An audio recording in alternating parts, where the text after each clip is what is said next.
Okay, so I want to start with this because I think it's a relatively straightforward connection between what we were talking about in chapter 8 and connecting that to the actual atoms and their electrons. Okay? So I've left the orbital diagram is what we're going to call this, the energy level of the electrons. I've left that up there just so you can kind of refer back to it. But remember, this was all built off of the quantum numbers. We said that the lowest energy was n equals 1, and then n equals 2, and so forth. Then we also said that L had an impact on energy. And so S was the lowest in energy if we compare S and P. So on these guys, the S is going to be slightly lower in energy than the P. Now I'm going to, since we're talking about this right now, I'm going to skip forward to the very end of today's notes just to kind of re-emphasize this idea. So comparing the 2S and the 2P, the reason why the S, and we talked about this in last unit, but I want to, it's kind of treated more formally in the textbook in chapter 9. So when we compare the S and the P, the S allows the electrons to get closer to the nucleus. And we're going to keep on this concept of the electrons want to be as close to the nucleus as possible. That is the biggest determining factor in their energy. They're trying to get the lowest potential energy, so they want to get as close to the nucleus as possible.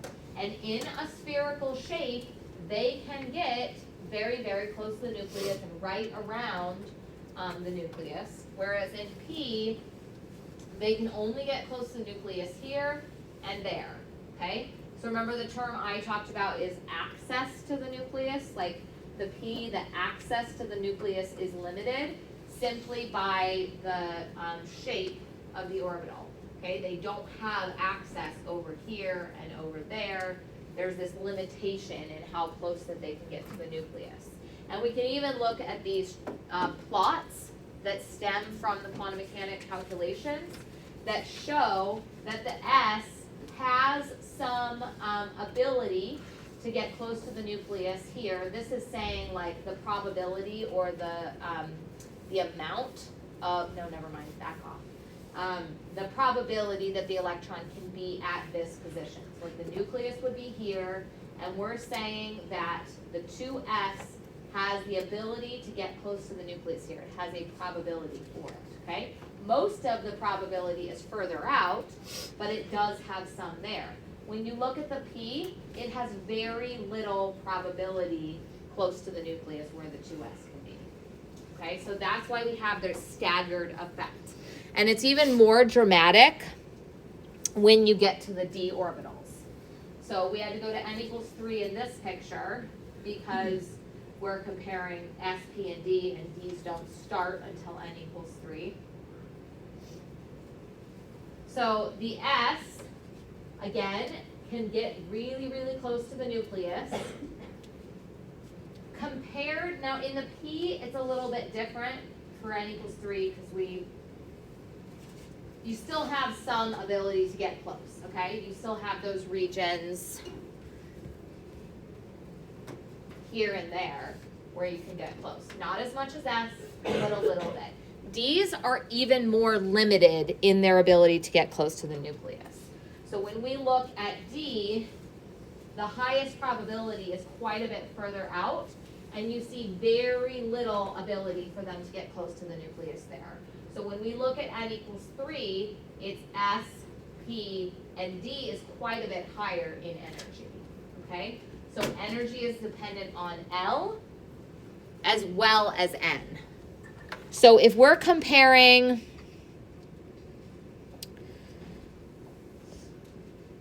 not that yet. We'll come back to this probably on Wednesday. Wait, today's Wednesday. Sorry, that whole Monday thing threw me off. I almost don't want to say this, but I have this really, I think vaccines are a blessing, okay? I know that's like controversial now, but like as a scientist, I think vaccines are a blessing. We got our flu and COVID on Saturday.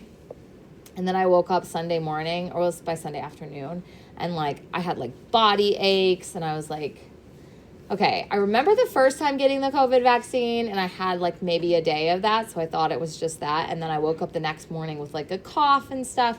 It's probably not that I got it from the vaccine. It was probably that I was sick already, and then I like suppressed my immune system even more. So biologists, you guys would probably know this better. But I would say it's probably best to get a vaccine when you're like fully healthy. And I had this remnant of a cold. Anyway, that's your public service announcement for the day. Okay, so we'll probably get to this on Friday.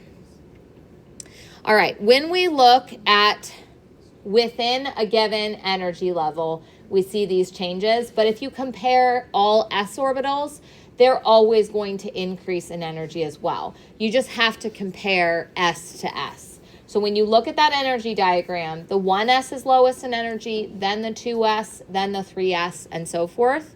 But within a given energy level, the L is the determining factor. So within n equals 3, the energy goes 3s, 3p, and then 3d.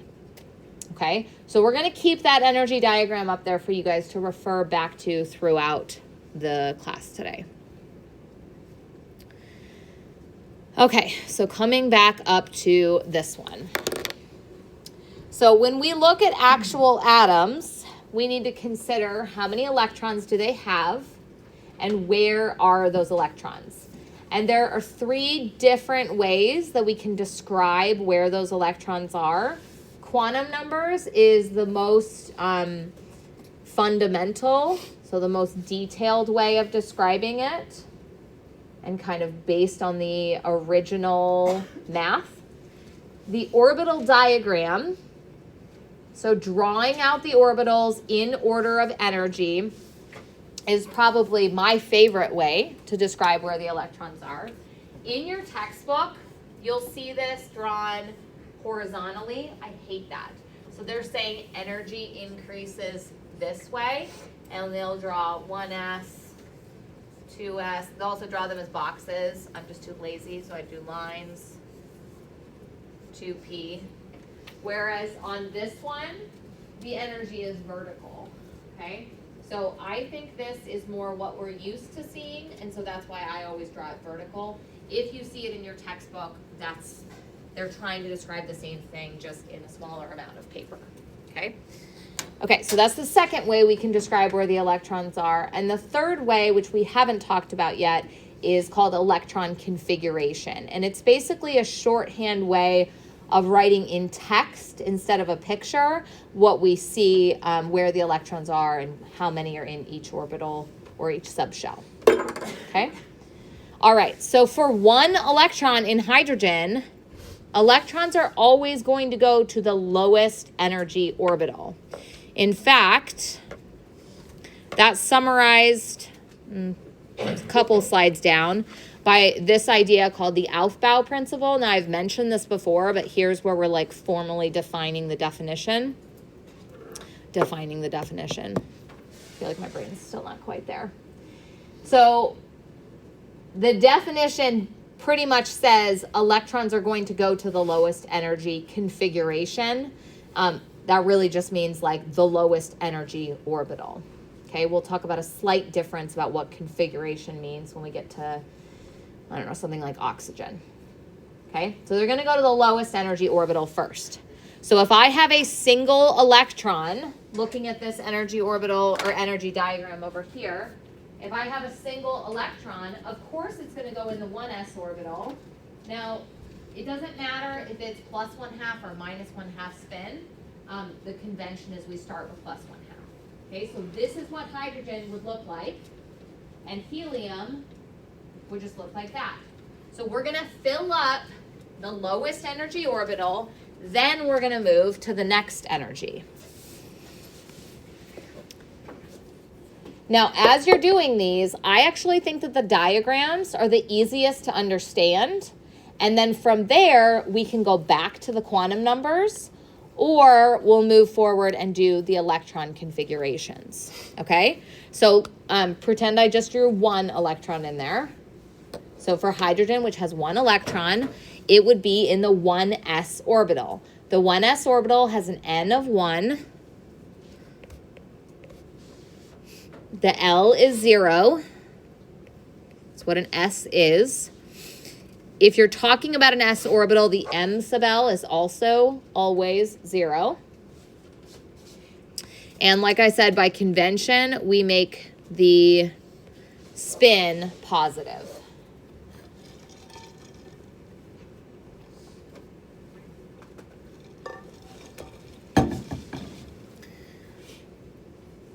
Now, when we drew helium, which is over there now, it's still in the same orbital because each orbital can hold 2 electrons, and we're going to fill up that energy level before we move on to the next one. Okay, so for the first electron, make those labels a little smaller so I can actually write them. So for the first electron, it's the exact same as in hydrogen. And the second electron is also in that orbital. Remember, N, L, and M sub L all define an orbital. So electron 2 should have all of those numbers being identical. They're in the same orbital. It's just that 1 is going to be spin up, so plus 1/2, and 1 is going to be spin down, so minus 1/2. And then I'm just going to redraw the orbital diagram. This is actually on the next page, so if you want to just watch and think and not draw, that's fine because this is on the next page. So the orbital diagram, we don't have to draw all the orbitals that aren't filled up. We just have to show the ones that are filled. So this would be the orbital diagram for hydrogen. That would be the orbital diagram for helium. I don't need to show the 2s and the 2p and all of that because they don't have electrons in there.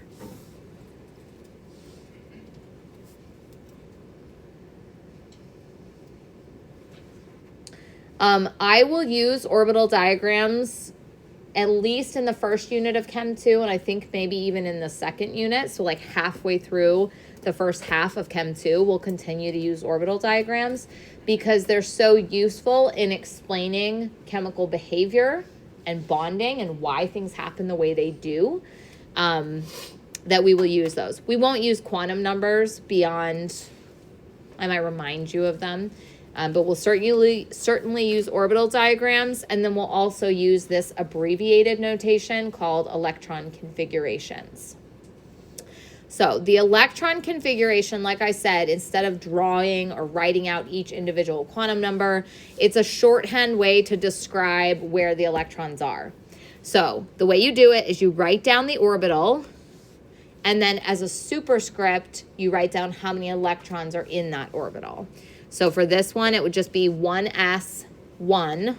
We don't say, like the next one's 1s2. We don't say squared, even though it's a subscript, because it's not a mathematical thing. We just say 1s2. But you got to make sure you write it as a as a superscript. You got to write it as a superscript, because if you wrote 1s2, somebody might think you're starting n equals 2 for another orbital.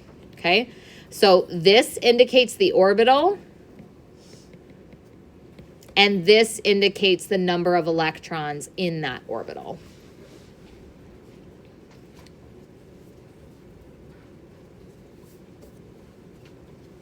So when we get to a more complicated atom that maybe has 8 or 9 or 15 or 17 electrons, it's a lot easier to write out this abbreviated way than to draw an entire diagram. And certainly you would not want to list all 4 quantum numbers for all 17 electrons of chlorine.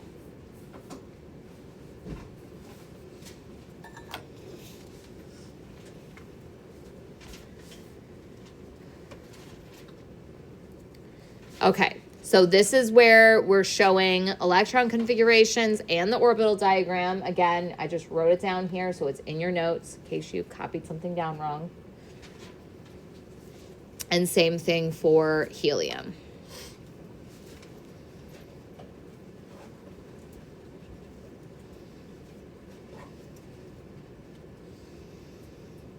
Okay, so now I'm going to go back to the first slide where it's kind of the concept now that we've done a little bit of stuff, and remind you as to why we care about this.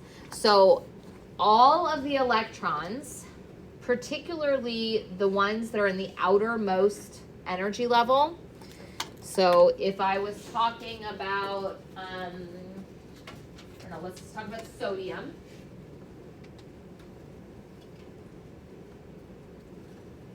Okay, sodium would look like this. It has 11 protons, so I'm going to write down there plus 11 to remind us that there's 11 protons and 11 electrons. Okay, so when sodium looks like this, we want to know, why does sodium lose an electron, right? Because we know it's in the first column, it's a metal, it's on that left side of the periodic table. It tends to lose an electron versus, say, chlorine, that's on the far side, the right side of the periodic table, which gains an electron, okay? Knowing where those electrons are is actually going to allow us to predict that. If you've ever taken a chemistry class before, and I've heard even in the lab, there's like this discussion of electrons, atoms wanting to be happy, right? Like, oh, it really wants to be happy. It wants to have that extra electron, or it wants to get rid of this electron. That is not an energy explanation for why it happens. We need to provide the energy explanation, okay? So that's what this is going to allow us to do. In fact, let me go ahead and draw chlorine. So chlorine has, and we'll kind of refer back to this hopefully throughout the class. So chlorine has 17 electrons, and give me a second to get this right.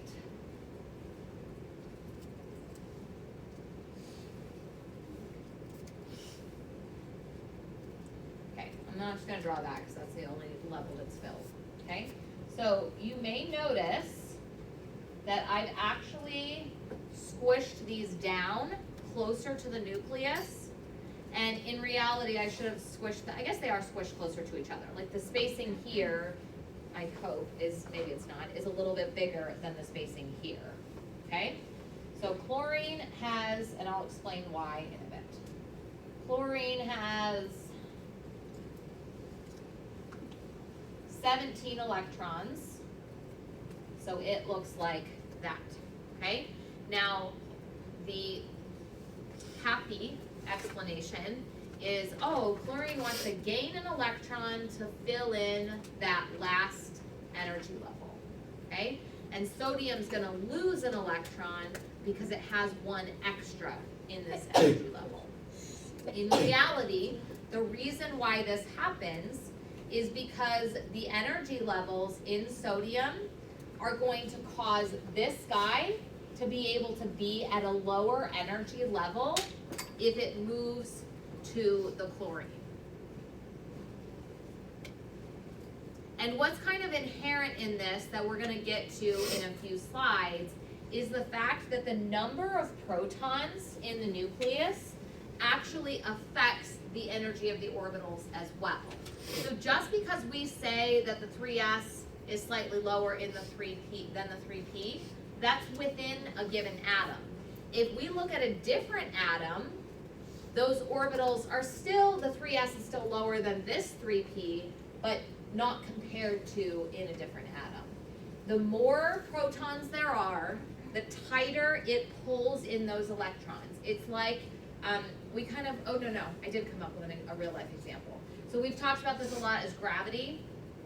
So this would be like Earth, and this would be like Jupiter, okay? Jupiter has a stronger gravitational force, and it pulls things in tighter and holds them in tighter, okay? That's the case with chlorine as well. It pulls all of those electrons in tighter so that the 3p orbital is actually lower in energy, certainly than the 3p is over here, and even than the 3s in sodium. And that is an energy explanation as to why the electron, why these would form an ionic bond, why this electron would leave this atom and come over here, okay? So not just it's happy, it wants to give up its electron, or it wants to accept an electron. Sodium is very happy to have its electron. It's not like it just wants it to go away. It is holding on to that. It's just that when chlorine comes along, it can offer it a lower energy orbital to live in. Yeah, everything tends to a lower energy level. Yeah, so just like if I drop the marker, it's going to fall to the ground. Same thing with the electron. If I have an electron and there is a lower energy orbital available somewhere, it's going to drop to that lower energy orbital. Yep. Everything's going to tend to a lower energy.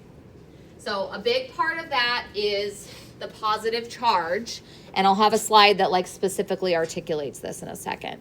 So when we talk about these electrons, it's important to realize that we are focusing on the outermost energy level in both of these, right? Like you didn't hear me talking a whole lot about the 1s, the 2s, and the 2p. These guys are called core electrons. And the outermost electrons are called valence electrons.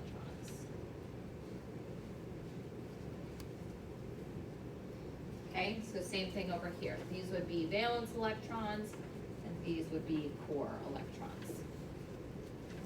And because the valence electrons are the ones that are further out, and they are least attracted to the nucleus, so think of like, I'm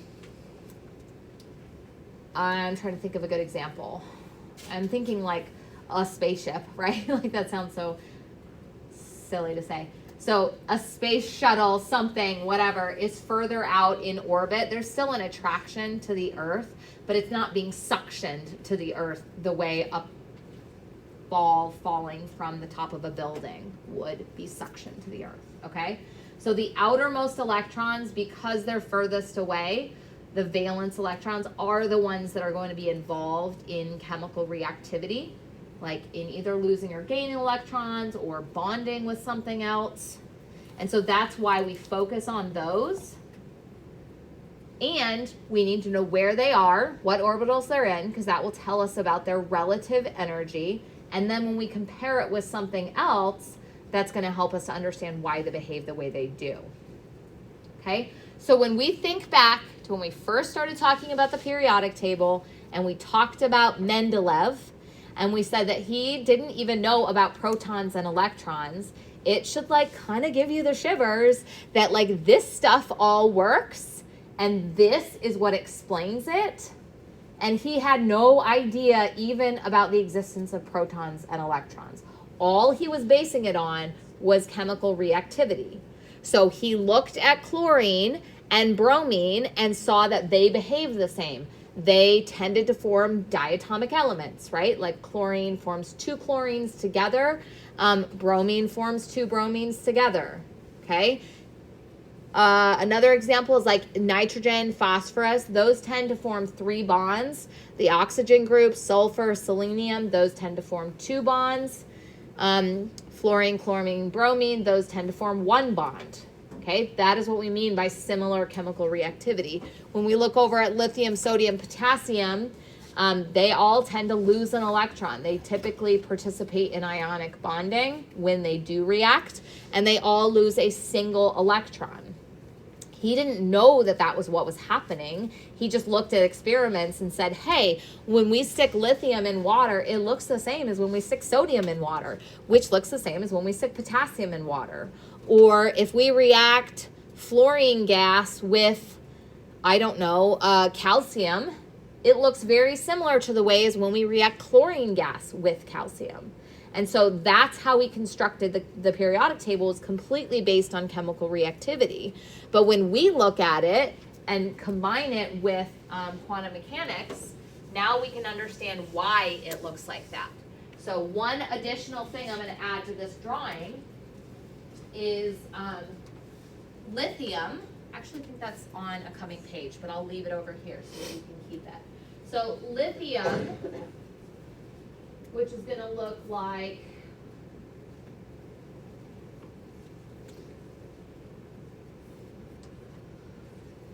that, okay?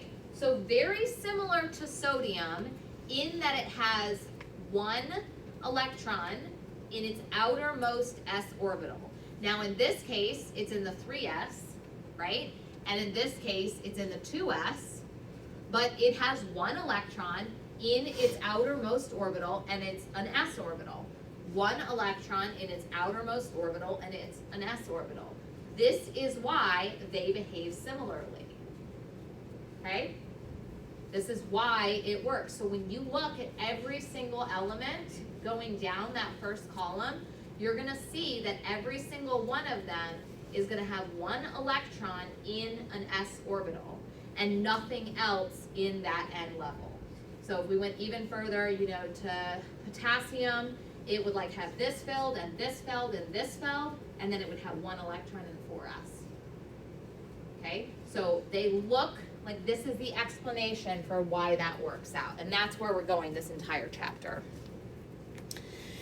Okay, so the two key points that I was explaining right there are the bottom two. The energy and position is what's going to dictate their chemical reactivity, and the quantum mechanics is what tells us this energy and position.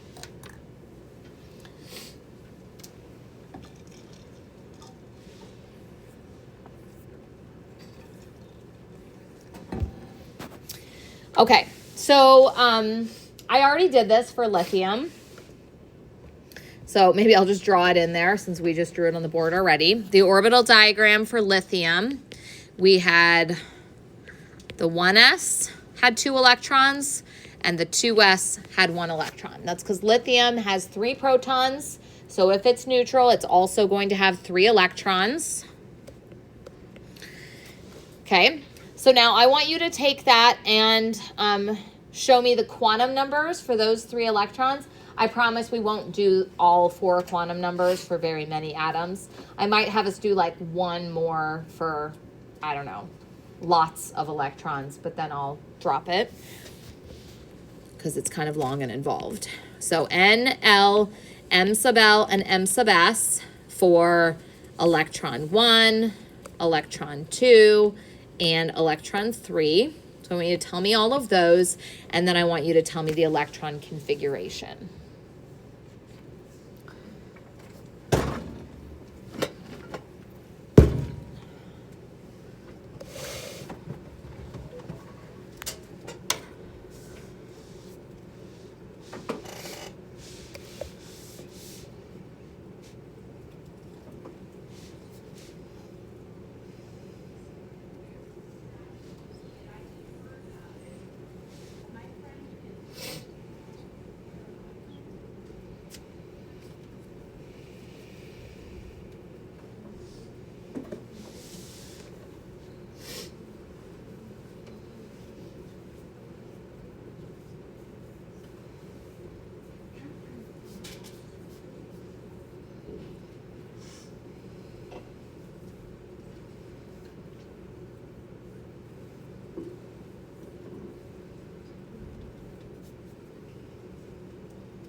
So if you're struggling at all, like I said, the orbital diagram is often a good place to start.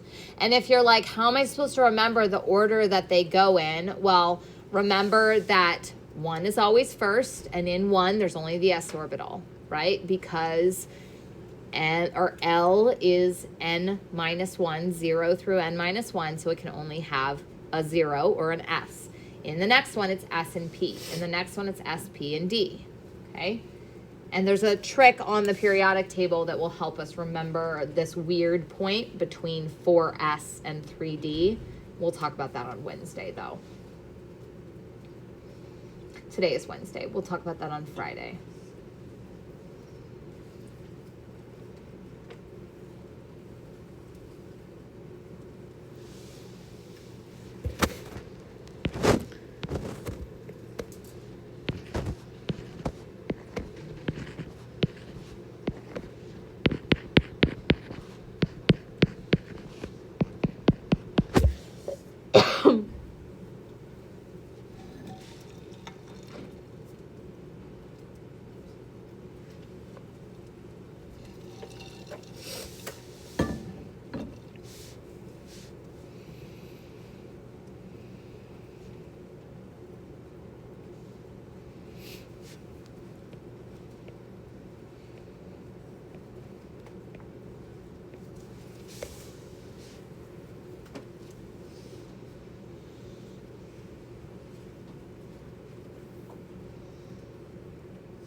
Okay, so the first two are in the same orbital. That's why N, L, and M sub L are the same for both of those. The only difference is spin, so this is just like helium. Hopefully you guys are seeing that each element, every time we add another electron, it just builds on what it was before. Like for helium, it was just this. Now we've added another electron, and so we go up and add one more. But it always stays the same at the bottom. So we always start with the 1s, and we put 2 electrons in there. Then we go to the 2s, and in this case, we only have one more electron, so we put it in there. Okay? So now the quantum numbers for the third electron, n equals 2, but we're still in an s orbital, so 0, and the m sub l is always 0 for an s orbital because there's just one of them. Okay? Convention says we go with plus 1/2 first. We could say minus 1/2. It's not wrong, but usually we start with positive. So we'll call that plus 1/2. And then the electron configuration, we say the orbital, and we say how many electrons there are. So 1s, 2, because there's 2 electrons, and then 2s, that's the orbital, 1 for 1 electron.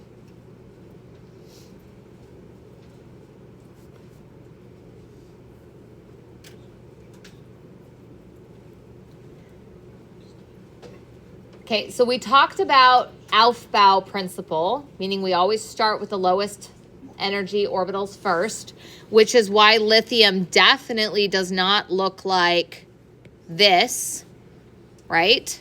That would not be correct because we're not filling in the lowest energy orbitals first. That's not the lowest potential energy configuration because this electron here is like, I could be at a lower energy there, so I'm going to go there. Okay, so that would be like an application of the Aufbau principle.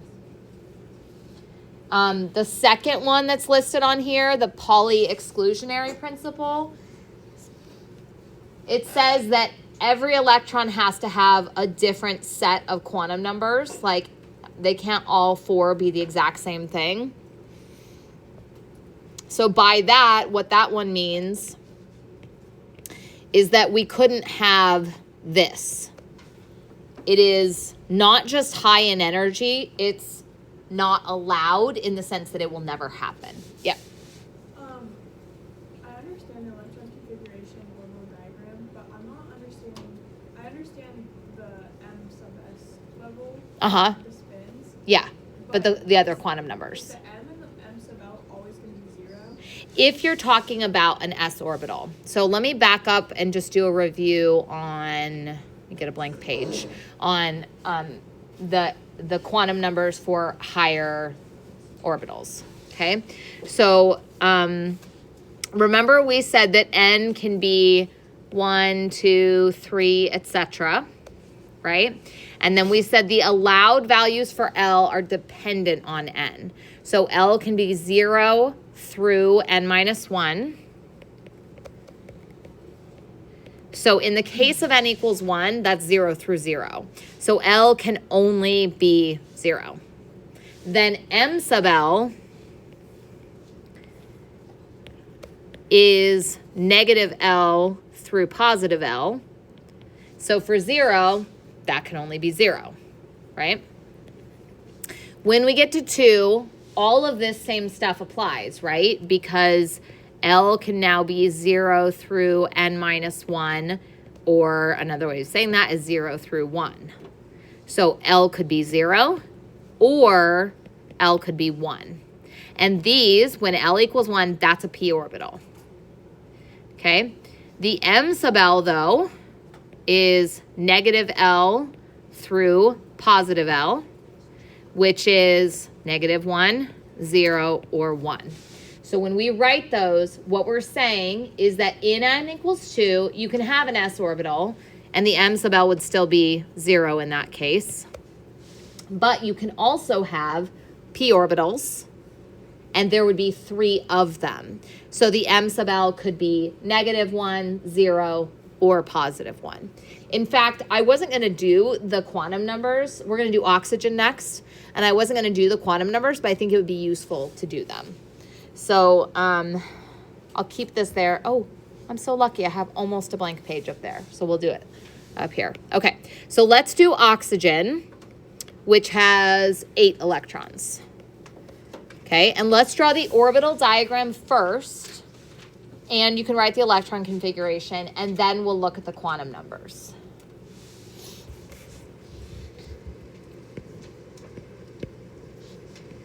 So it's interesting because the orbital diagram is basically just putting the quantum numbers into a picture.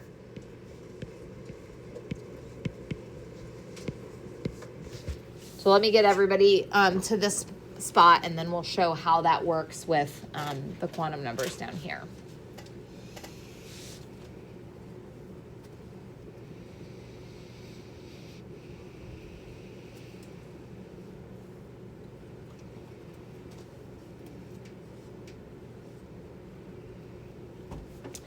Okay, so let's look back to the page below. Let's just look at the n equals 1. So n equals 1, L equals 0, M sub L equals 0. That corresponds to the 1s. Remember, each set of 3 is an orbital. So like 1, 0, 0, that represents an orbital. It's the 1s orbital. Now, the thing we omit from the orbital diagrams is the M sub L. So maybe for this one, I'll just go ahead and write them next to it. Remember, the L equals 0, that's the same thing as S.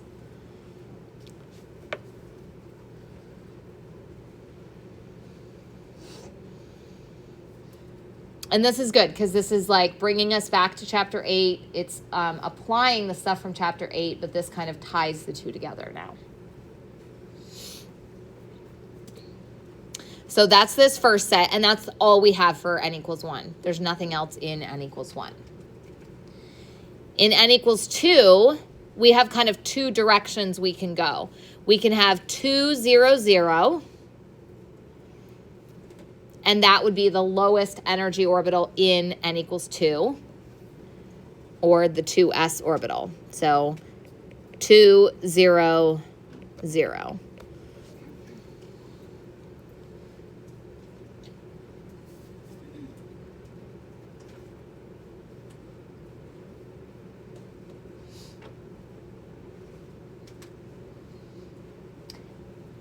And then the next set,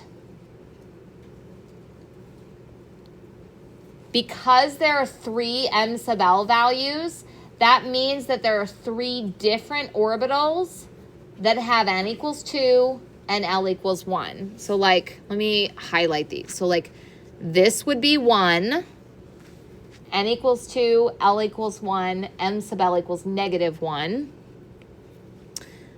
This would be another, n equals 2, L equals 1, M sub L equals 0.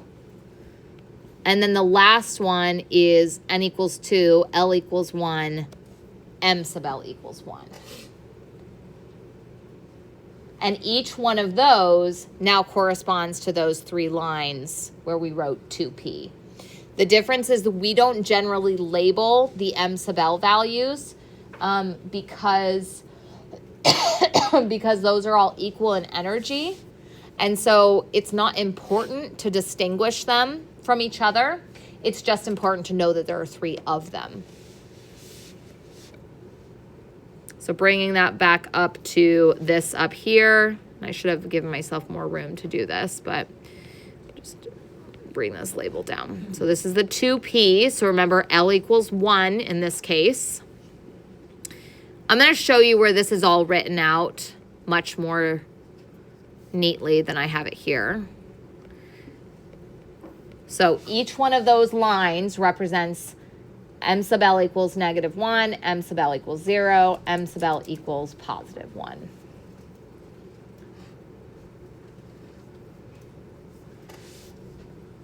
Let me try something.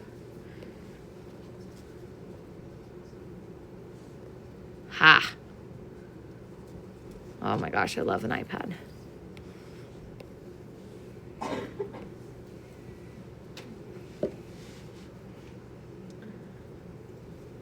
Okay, so does that help connect the orbital diagram to the quantum numbers now? Yeah, can we just do the quantum numbers first? Yeah. Okay, so let's draw in the 8 electrons first. So there's one more rule that we have to apply. It's called Hund's rule. And what it says is that when you have energy levels that are all the same, you're going to fill them in one at a time before you start pairing them up. So for oxygen, what that means is that we're going to draw in 2 here, just like we did with helium, 2 here, just like we started to do with lithium. And then, so that's 4, so we have 4 more. So there's 2 versions we could do. We could do this, but that is not the lowest energy configuration. The lowest energy one would be if we spaced out those other 2 electrons. And that's simply because electrons are negatively charged. So if you try to push them close together, there's going to be some repulsion. So if you're able to divide them out into more orbitals, that's beneficial. That only makes sense if it's in a given energy though. Like they want to pair up in the 2s because they don't care about that electron repulsion if they can be at a lower energy. But when you've got these 3 orbitals that are all the same in energy, they'd much rather separate out to avoid that electron repulsion.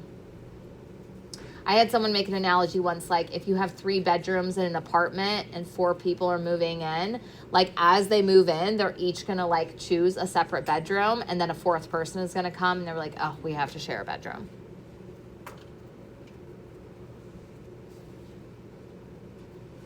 Okay, so this is oxygen. This is the orbital diagram for oxygen. The electron configuration. Now, when we get to P's, we just say the subshell. We don't say the orbitals themselves.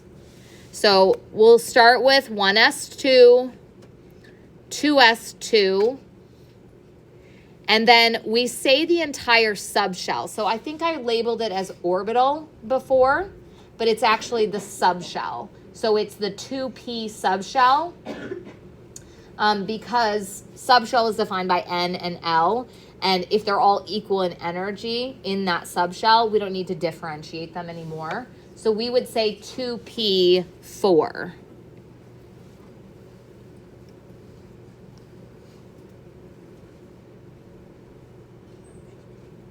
And then finally, let's do the quantum numbers. Okay, so I'm going to leave that up and erase this down here. And remember, this is for 8 electrons, so it's going to be quite a few. Okay, so N, L, M sub L, and M sub S for 1, 2, 3, 4, 5, 6, 7, 8. Okay, pink highlighted. Those 2 electrons are both in the 1s orbital. So they are N equals 1, L equals 0, M sub L equals 0. So it's just describing the the orbital by writing all 3 of those. Then M sub S equals +1/2 and M sub S equals -1/2. So the first 3 describe the orbital. The last one just describes the 2 different electrons. Then in green, the next 2 electrons are in N equals 2, L equals 0, M sub L equals 0.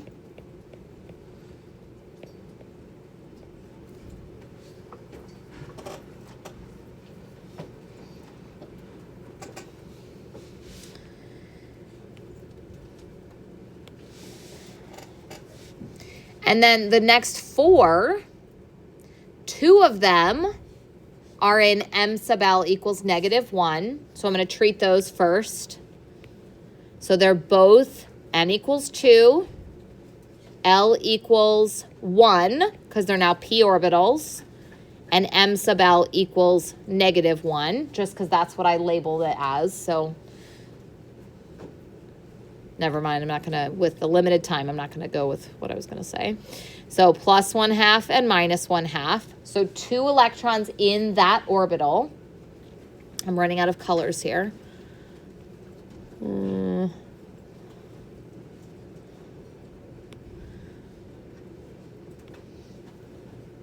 Purple. Okay. Then the next one, there's 1 electron in that one. So N equals 2, L equals 1 because it's a P, but now M sub L equals 0 because it is a different electron. And we'll say plus 1/2 for that one. Okay, and one very last one. We'll do that in red. N equals 2, L equals 1, M sub L equals plus 1. So that would be all 4 quantum numbers for all 8 electrons in oxygen. You can see now why it's a lot easier to either draw the orbital diagram or for sure do the electron configuration. Okay, I'll see you guys on Friday. I have a question. Yes. Why is the last one plus 1/2 and not minus 1/2? Because they're in separate orbitals. So when you start to put them in separate orbitals, they'll always go up, up, up. And then when you start to pair them, they'll go down, down, down. Okay. Yes. Okay, I have a question. Yes. So, as you're going up in there, the energy gets higher. Yes. But closer to the nucleus No. is lower. Yes. Yes. But isn't that a gravity force? So it's not gravity, it's electrostatic, it's positive and negative. And that's not potential energy? No, it is. So it's analogous to gravity. So if you have an object closer to the Earth, that's lower potential energy. And if you have an electron closer to the nucleus, that's also lower potential I energy. see. Okay, Yeah. but it's still not as cold as carbon. It is actually, Oh, it's it pulled is? It's hard. the same as Yes, it's the same as gravity. Okay. So it's like pulled in tighter, harder than an electron up here is more loosely bound. Like Okay. even though it's wants to be close to it still, it's easier for something else to take it away Right, because it got just it. doesn't feel that attraction so Okay, much. alright, Yeah. thank you. Yep. Yes, sir. I Yes. was just curious about, you have the core electrons and valence electrons labeled. Mhm. Are they always specific to those orbitals, or is it dependent on that? It's always whatever the outermost electrons are. So like this one was sodium. If we went down to potassium and we filled in the 4s and the 4p, then those would be the valence electrons. So just whatever the outermost shell is. Yep, yep.